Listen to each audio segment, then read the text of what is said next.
Boa noite.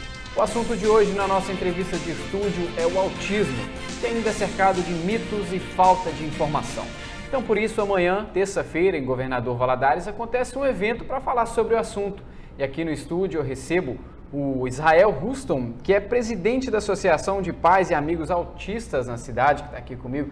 Boa noite, Israel. Muito obrigado pela sua presença. Boa noite, André. É um prazer estar aqui com vocês. Poder falar um pouquinho sobre o autismo aí. Sim, antes da gente falar sobre o evento que acontece amanhã, né, vamos falar um pouco aí sobre o autismo e as dificuldades, né? Começa explicando para o pessoal de casa o que é o autismo. Bom, o autismo é um espectro, né, chamado transtorno espectro autismo, também conhecido com a sigla TEA, né? O autismo, por ser um espectro, muitas pessoas ainda desconhecem o autismo, né, e as suas características, porque muitas pessoas acham ainda que o autismo é somente o autismo severo. E hoje nós temos o autismo leve, o moderado e o severo, que muitas vezes a sociedade desconhece os outros graus de autismo, né, e como lidar, e como detectar isso. Então essa também é o nosso trabalho de conscientizar para que exista também aquele laudo, para que exista uma perícia médica, né, para que exista um acompanhamento. O autismo, assim, ele é tão amplo que hoje a ciência, cada vez que ela avança mais, ela vai detectando mais comorbidades do autismo. Porque não significa que o autista é só autista, ele pode ser um autista com outras comorbidades. Então isso também os médicos já têm trabalhado, né, dentro da psiquiatria, da neurologia, para detectar e trabalhar através do seu espectro, porque o autismo ele é comportamental. Bom, Israel, quais as principais dificuldades que principalmente os pais têm com os filhos, né, que têm autismo? Primeiramente é conhecer o autismo. Que eu falo assim, quando o pai conhece o que é o autismo, ele começa a entender um pouquinho o mundo, chamado mundo azul, que é o mundo do autismo, né? Então, quando o pai, por exemplo, e a mãe está ali com o filho autista, ele tem que entender que aquele filho tem dificuldade, por exemplo, em relacionamento. Ele vai ter uma dificuldade em relacionar, né, com o social, digamos assim. E também aquele autista vai ter dificuldade com o som, ele é muito sensível ao som, por exemplo. Então, às vezes, o autista pode estar dentro, por exemplo, do supermercado, dar uma crise e outros pais que não conhecem o autismo achar que isso, por exemplo, é uma pirraça e, na verdade, aquele autista está tendo uma crise mesmo.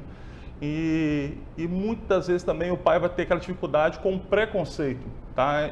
Porque, assim, por exemplo, comparando com o síndrome de Down, o síndrome de Down, por ter um cromossomo a mais, o cromossomo 21, então existe a questão também do visual, né? Mas o autista, como ele é apenas comportamental, então o autismo ele só pode ser detectado através dos seus comportamentos, e não da sua fisionomia. Sim, esse preconceito parte da falta de informação, né, Israel? Como eu disse no começo da entrevista, você é presidente da Associação de Pais e Amigos Autistas na cidade, né? A AMA. O que é a AMA hoje em Governador Valadares? Sim, a AMA, Associação de Pais e Amigos Autistas de Governador Valadares, ela tem aqui desde 89, viu? E ela já faz um trabalho muito importante de conscientização, um trabalho onde ela vem desempenhando de levar o autismo para a sociedade, informar o que é e acolher esses pais também. A gente fala, André, que uma das maiores dificuldades é quando o pai recebe o laudo, que a gente fala que é o período enlutado, né? Ele recebe aquele laudo, ele cai uma ficha ali, opa, meu filho tem autismo, e agora? Quem que eu vou recorrer? Então agora é nessa hora que a associação ela vem, ela abraça esses pais, ela acolhe esses pais, dá toda a direção para esses pais de atendimento médico e também dos direitos também desses autistas, né? Sim, vocês têm estimativa de quantos autistas tem hoje na cidade? André, nós conseguimos uma vitória muito grande no mês passado, né? Onde o presidente sancionou agora colocando o autismo no censo, no próximo censo. Isso foi uma vitória muito grande, foi depois de muita luta lá na Câmara, no Senado, porque assim, nós trabalhamos com estimativas, a gente não tem número oficial do governo, né? Isso tanto para nós pais é ruim, associação é ruim, e tanto também para o governo, porque o governo desconhece esse número. E o número que a gente tem hoje no Brasil, que se fala 2 milhões de autistas no país, isso é o número norte-americano, né? Então é somente uma estimativa, a gente não tem como precisar. Em Valadares, nós trabalhamos num número de 1.500 autistas, uma estimativa. Pelas outras associações que trabalham com outras comorbidades que também têm autismo, por atender as escolas, por atender nas clínicas também particulares, então a gente tem uma estimativa de mais ou menos 1.500 autistas. Vamos ver agora no censo, como é que vai ser esse número aí. Sim, uma grande vitória, né? Nós temos números mais precisos, né? Até mais fácil para trabalhar, identificar esses autistas. E até mesmo por região, viu, André? A gente saber isso, qual região, e o número está crescendo assustadoramente. E a gente fica naquela incógnita.